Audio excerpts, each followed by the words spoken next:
गांधी को श्रद्धांजलि अर्पित करते हुए रूस के राष्ट्रपति पुतिन, मैंने सिर्फ देश से 50 दिन मांगे हैं। अगर 30 दिसंबर के बाद कोई मेरी कमी रह जाए, आप जिस चौराहे में मुझे खड़ा करेंगे। नमस्कार, मैं द सच्ची वॉइस चैनल से। चलिए जानते हैं आज भारत की राजनीति से जुड़ी फटाफट जरूरी खबरों को सिर्फ 5 मिनट में, जिसे सुनकर आपके होश उड़ जाएंगे। लेकिन गोदी मीडिया आपको कभी नहीं दिखाता, तो वीडियो को लाइक करके चैनल को सब्सक्राइब जरूर कर दें। आज की पहली और हर भारतीय की आंखें खोल देने वाली सबसे बड़ी खबर। दोस्तों, अभी मैं जो खबर आपको सुनाने जा रहा हूं, उसे सुनने के बाद भी अगर अंधभक्तों की आंखें न खुली तो समझ लेना कि उनकी आंखें कभी खुलने वाली नहीं हैं। दोस्तों, क्या होगा अगर कोई गिड़गिड़ाता हुआ भिखारी, जिस पर आपको दया आ गई, आपके घर में घुसकर ज्योतिषी बन जाए और कहने लगे कि आपके घर में बहुत से दोष हैं और आपके दोष को मिटाने के लिए मुझे यहीं रहना पड़ेगा। ठीक ऐसा ही 2014 से पहले नरेंद्र मोदी जी ने किया था। चीख चीख कर लोगों को यकीन दिलाया, बेचारा बने, गिड़गिड़ाए वोट के लिए, झूठी उम्मीदें जगाई, अच्छे दिन के सपने दिखाए और अगर नहीं किया तो बीच चौराहे पर सजा देने की भी शर्त रखी थी। नरेंद्र मोदी का वह भाषण सुनिए पहले। मैंने सिर्फ देश से 50 दिन मांगे हैं। 30 दिसंबर तक मुझे मौका दीजिए मेरे भाई। अगर 30 दिसंबर के बाद कोई मेरी कमी रह जाए, कोई मेरी गलती निकल जाए, कोई मेरा गलत इरादा निकल जाए, आप जिस चौराहे में मुझे खड़ा करेंगे, मैं खड़ा होकर के देश जो सजा करेगा वो सजा भुगतने के लिए तैयार। तो मोदी जी, अब कब आप आ रहे हैं उस चौराहे पर जिस पर आपने कहा था कि अगर काम नहीं हुआ तो जो सजा आप देंगे वह मैं लेने के लिए तैयार हूं, जबकि आज 11-12 साल होने को आए, लेकिन आपने अभी तक वह काम नहीं किया है जिसके पूरा न होने पर अपने बीच चौराहे पर जूते खाने के वादे किए थे। साथियों, इनकी रणनीति समझिए। मोदी जी ने चुनाव जीतने के लिए जितनी कोशिश हो सकती थी की, जितना नीचे गिर सकते थे गिरे, क्योंकि उन्होंने हर तरह से कोशिश की कि जैसे तैसे करके एक बार सत्ता को हड़प लिया जाए तो उसके बाद हम उस पर राज करने पर कायम हो जाएंगे, क्योंकि उनके पास जरूरी मुद्दे थे चुनाव को जीतने के लिए, कुर्सी को पाने के लिए। 2 करोड़ नौकरियां देने की, पेट्रोल डीजल के दाम सस्ते करने की, यानी कि हर प्रकार से आम आदमी की सुविधा करने के वादे थे और इसी लालच में जाकर लोगों ने इनको वोट दिया। उसके बाद इन्होंने जब कुर्सी प्राप्त कर ली, डर बैठा दिया, आपके देश के अंदर आपका हिंदू खतरे में है और जब तक हमारा हिंदू खतरे में है तब तक इन्हें कोई बचा नहीं सकता और इनको बचाने के लिए सिर्फ और सिर्फ भाजपा और मोदी ही आएंगे और यही लोग हिंदुओं को बचा सकते हैं। तो ये उनकी रणनीति, स्ट्रेटेजी थी। पहले से उनको पता था कि ऐसा करने से ही लोग हमसे बंधे रहेंगे, नहीं तो हमारा साथ छोड़ देंगे। नजर डालते हैं दूसरी बड़ी खबर पर। दोस्तों, अब हद हो चुकी है। ये जो बीजेपी के नेता खुद को सबसे बड़े देशभक्त बताते हैं और राष्ट्रवाद का ठेका लेकर घूमते हैं, जरा उनका असली चेहरा देखिए। आज एक बीजेपी की बड़ी नेता ने एक सार्वजनिक कार्यक्रम में राष्ट्रगान को बीच में ही छोड़ दिया और वहां से उठकर भाग गई। आप मेरे पीछे वीडियो देखिए।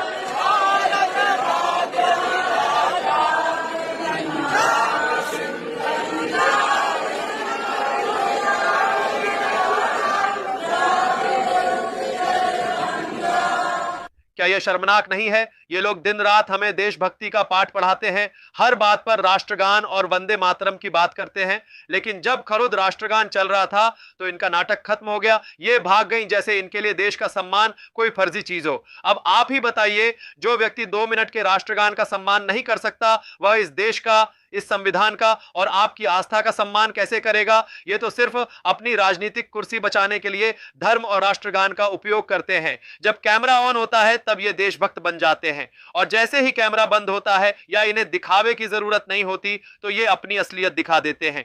इनकी इस नफरती मानसिकता से बड़ा देशद्रोह कुछ नहीं है। जो लोग इनके अंधभक्त बने हुए हैं उन्हें जाग जाना चाहिए। इन्हें अपने झूठे राष्ट्रवाद और अहंकार से ज्यादा अपनी कुर्सी प्यारी है। अगर यही काम किसी विपक्षी नेता ने किया होता तो गोदी मीडिया इसे सबसे बड़ा मुद्दा बना देती, लेकिन अब सब चुप हैं। जागो मूर्खों, कब तक ये तुम्हें मूर्ख बनाते रहेंगे? नजर डालते हैं अगली खबर पर। दोस्तों, आप में से कई लोग होंगे जो यह सोच रहे होंगे कि क्या पता अगर कांग्रेस फिर सत्ता में आ जाएगी और फिर अगर उन्होंने भी बीजेपी वाला काम कर दिया और बड़े बड़े वादे किए लेकिन जमीनी स्तर पर काम नहीं किया तो आप पहले उनकी मानसिकता समझिए। किसी भी पार्टी की मानसिकता से पता चल जाता है कि उसका काम और नाम किस प्रकार से चलता है। जिन राज्यों में कांग्रेस की सरकार है उन राज्यों में कभी दिखावा नहीं होता है, वह चुपचाप अपना काम कर रहे हैं। अभी आप देखिए तेलंगाना के मुख्यमंत्री जो हैं उनके सामने में यह गोदी मीडिया बीजेपी की चाटुकारिता कर रहा था, लेकिन उन्होंने बोलती बंद कर दी। एक एक करके सारे संभव काम गिनवा दिए जो कि कोई सरकार कर भी नहीं सकती। पहले सुनिए फिर बात करते हैं। आपकी सरकार को करीब 1 साल रेवंत रेड्डी के प्रोमिसेस की, जो प्रॉमिस आपने फुलफिल नहीं किया। अभी बता दे भाई, प्रधानमंत्री 11 साल सरकार चलाकर इतने बार, एक बार नहीं 3 बार धोखा दिया हुआ है देश से, किसानों से, जनता से, मगर वो सवाल कभी कोई पूछता ही नहीं। मगर मैं 1 साल में 55,000 सरकार नौकरी मैं दिया हूं। 1 साल में एक मुख्यमंत्री 55,000 सरकार नौकरी दिए, सो राज कोई है भारतीय जनता पार्टी का? अब दिखाओ कमीना कैसे चुप हो गया? पहले साल में हमारा परफॉर्मेंस क्या है आप देखो। 200 यूनिट हर घर के लिए, 50 लाख परिवारों को 200 यूनिट फ्री पावर दे रहा हूँ। 24/7 एग्रीकल्चर फ्री पावर दे रहा हूँ मैं। 500 रुपीज में मैं सिलेंडर दे रहा हूँ। 10 lakh rupees Rajiv Aarogyasri health card मैं फ्री में दे रहा हूँ सब परिवारों के लिए। महिलाओं के लिए बस फ्री राइड इन तेलंगाना, ये सब कोई चर्चा ही नहीं कर रहा है। ये बिल्कुल सही बात है। 55,000 सरकारी नौकरी 1 साल में कोई छोटी बात नहीं होती। आप खरुद डेटा देख लीजिए, कहीं पर भी कोई राज्य अगर शिक्षा में आगे है तो वह कांग्रेस शासित राज्य है। कोई राज्य अगर बुनियादी ढांचे इंफ्रास्ट्रक्चर में आगे है तो वह कांग्रेस शासित राज्य है। कोई राज्य गरीबी मुक्त हुआ है, अत्यंत गरीबी मुक्त राज्य जो केरल है, वह भी कांग्रेस के समर्थक शासन वाला राज्य है। लेकिन इन सब में एक बात भी है कि वहां पर लोग धर्म और जाति के नाम पर वोट नहीं देते। वहां की सरकारें लोगों को मूर्ख नहीं बनाती, वहां की सरकारें अपनी जिम्मेदारी स्वयं लेती हैं। जबकि विकसित राष्ट्र बनने के लिए यह सब जरूरी होता है, न कि हिंदू मुस्लिम या फिर सांप्रदायिक राजनीति। अगर मैं ज्यादा प्रशंसा करूंगा तो आप कहेंगे कि गोदी मीडिया बीजेपी के प्रशंसक हैं और यह कांग्रेस का प्रशंसक है। मैं ऐसा नहीं कह रहा हूं, मैं ये कह रहा हूं, आप खुद देख लीजिए, जाकर डेटा उठाकर देख लीजिए, आप गूगल पर सर्च करके देख लीजिए। अगर मेरी बातों पर यकीन नहीं हो तो नजर डालते हैं अगली खबर पर। दोस्तों, जब सबसे पढ़े लिखे अंधभक्त की बात आती है तो उसमें सुधांशु त्रिवेदी का नाम जरूर आता है, क्योंकि बीजेपी पार्टी के जितने भी समर्थक हैं वह इनको सबसे बड़ा ज्ञानी समझते हैं। इसका एक कारण है कि ये जो भी बात करते हैं, चाहे वह झूठ हो, सच हो, विज्ञान, साइंस, इनको पता हो या ना हो, किसी भी अन्य चीज का हवाला देकर बीच में बात घुसाकर यह जो है इस प्रकार से जोर देकर बात करेगा कि सामने वाले को लगेगा कि इतना बड़ा व्यक्ति बोल रहा है तो इसकी बातों में कुछ तो सच्चाई होगी। लेकिन दरअसल इसकी बातों में उतनी ही सच्चाई होती है जितनी मोदी जी के भाषणों में होती है। 2014 से पहले भारत आजाद हुआ, ये नहीं सच है कि 2014 में आजादी की अनुभूति 2014 में। अच्छा, 2014 से पहले जो मैं बोल चुका हूं वो फिर रिपीट कर रहा हूं, यह देश आंशिक रूप से मुस्लिम राष्ट्र था। अच्छा, और अब इसे वास्तविक सेक्युलर राष्ट्र कहा जा रहा है। आपकी औकात बता रहा हूँ सर, बुरा नहीं मानना सर। सुधांशु जी ने कहा कि 2014 में आजादी का एहसास हुआ, क्यों हुआ उसका कारण खोजिए। अभी मजा आएगा ना भिड़ो। जब देश की आजादी की लड़ाई चल रही थी, इनकी पार्टी का नाम है भारतीय जनता पार्टी। भारतीय जनता पार्टी की मां है जनसंघ, जनसंघ की मां है हिंदू महासभा और आरएसएस। हिंदू महासभा और आरएसएस से इनकी पार्टी का जन्म हुआ है। जब देश की आजादी की लड़ाई चल रही थी तो हिंदू महासभा और आरएसएस अंग्रेजों के साथ थी, आजादी की लड़ाई में शामिल नहीं थी।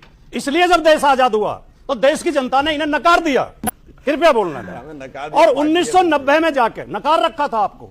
आपकी पार्टी को कोई गंभीरता से नहीं ले सकता था, क्योंकि ये अंग्रेजों की मुखबिरी करते थे, स्वतंत्रता सेनानियों के खिलाफ कोर्ट में गवाही दिलवा के उन्हें सजा करवाते थे।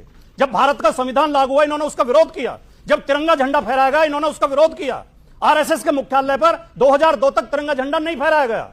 2001 में 2 नौजवानों ने जाकर तिरंगा लगा दिया तो आरएसएस ने उनके खिलाफ मुकदमा लिखवाया, जेल भिजवाया उन्हें। भाटी जी, अब क्योंकि लास्ट बोल रहा हूं, जी कृपया, जब 1990 में इन्होंने हिंदू मुसलमान करके, मस्जिद पे प्रहार करके, मंदिर मस्जिद करके और सरकार बना ली, 14 तक में इनकी फुल मेजोरिटी की सरकार आई है, तो इन्हें तब लगा कि अब देश आजाद हुआ है। दोस्तों, क्या आपको नहीं लगता कि यह उन सभी वीर शहीदों को, उन सभी बड़े बड़े बलिदान देने वाले लोगों को, उन सभी बड़े नेतृत्व करने वाले नेताओं को अपमानित कर रहा है जिन्होंने देश की आजादी में अपनी अहम भूमिका निभाई थी? और उनका अपमान भी कौन कर रहा है? एक उस पार्टी का समर्थक जिस पार्टी ने देश की आजादी के समय जितने भी आंदोलन चल रहे थे उस आंदोलन में अंग्रेजों का साथ दिया था।